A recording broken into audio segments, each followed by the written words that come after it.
අපේ ෂොප් එකේ තියෙන ඩිස්ප්ලේ ටැංක් එකේ ඉන්න මාළු සෙට් එක ඩීවර්ම් කරන්න ඕනේ. ඉතින් මේකේ අරවාන 4 දෙනෙක් ඉන්නවා. ඒත් එක්කම ස්ටින්ග්රේස්ලා 3 දෙනෙක් ඉන්නවා. ඉතින් ස්ටින්ග්රේ ඉන්න හින්දා හැම මෙඩිසින් එකම යූස් කරලා අපිට මෙයාලා ඩීවර්ම් කරන්න බෑ.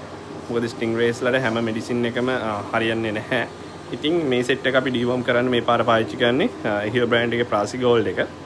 ඉතින් පොඩි එක්ස්ප්ලනේෂන් එකක් දෙන්නත් කියලා හිතුවා. මොකද කට්ටිය හුඟක් අහනවා ඩීවර්ම් කරන්නේ කොහොමද කියලා හරියට. ඉතින් මුලින්ම අපි මේකේ ෆිල්ටර් එක ඔෆ් කරගත්තා. ෆිල්ටර් එක ඔෆ් කරලා තමයි අපි මෙඩිසින් එක ඇඩ් කරන්නේ. අනිවාර්යෙන් එයරේෂන් ලයින් එකක් දාලා තියන්න.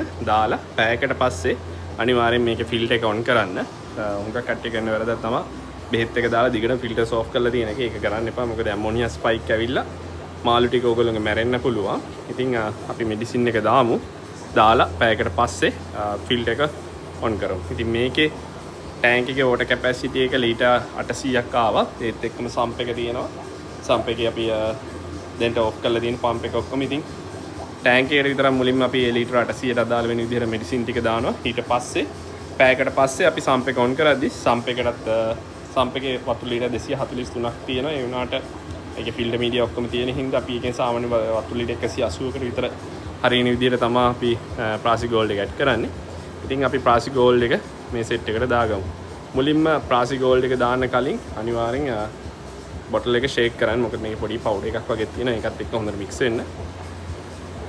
ඊට පස්සේ අපි මේකට ඉතින් දාලා බලමු. මොකද අනිවාර්යෙන් මාස 3න් 3ට මාළු ඉන්නවා. කියන්නේ මොන්ස්ටර් මාළු ඩීවර්ම් කරන තරමට හොඳයි. මොකද ලෙඩක් එනවට වඩා ඒ ලෙඩේ එන්න කලින් වළක්ව ගන්න එක හොඳයි. මොකද වර්ම් කේස් එහෙම එන විදිහ අපිට හිතා ගන්න අමාරුයි. ඒක හින්දා ඉතින් මාස 3න් 3ට අපි ප්‍රිකෝෂන්ස් විදියට අපි ගාවින් හැම මාළුවෙම අනිවාර්යෙන් ඩීවර්ම් කරනවා.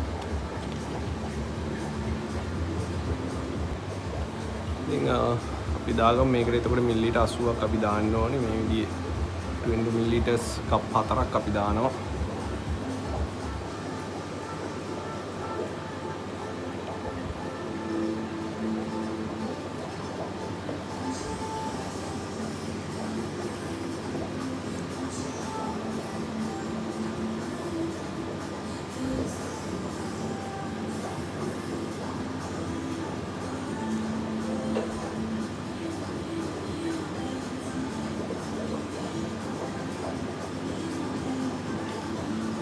කප්ස් 4ම ඇඩ් කරා. ඉතින් පැයකට පස්සේ අපි සම්ප් එක ඔන් කරමු. සම්ප් එකටත් අවශ්‍ය වෙන ප්‍රමාණයට මෙඩිසින් එක දාලා ඉතින් අනිවාර්යෙන් එයරේෂන් ලයින් එකක් දාලා තියන්න.